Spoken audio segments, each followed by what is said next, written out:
It's a 2D side-scrolling action platformer, developed and published by Yacht Club Games, styled after classic 16-bit SNES games, and heavily inspired by the gameplay of the Mega Man series. Hello, my baby. Hello, my honey. Hello, my ragtime gal. It's got a bright, vibrant, and varied world. It's got engaging and responsive gameplay. It's got a surprisingly deep and engaging storyline, excellent characterization, and a fantastic soundtrack.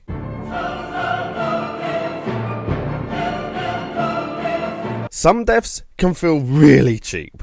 It inherits more than a few of the bad parts of the old school side-scrollers, like pits of instant death, and some characters can be somewhat too weird or just outright creepy. I'm looking at you, Mr. Applefish. Shovel Knight is a nostalgia trip, through and through. A journey back to the good old days of classic gaming. The only thing is that, compared with all the other so-called retro revival games out there, it does its job damn well, and has a surprising amount of depth to boot. Sure, the game takes a few too many beats from Mega Man and falls into that special kind of uncanny only old-style games can, but the gameplay is solid, the levels are varied and challenging without being too frustrating, and the story told between Shovel Knight and Shield Knight, despite the pair never really interacting too much, is just stellar, and it could teach AAA gaming more than a thing or two.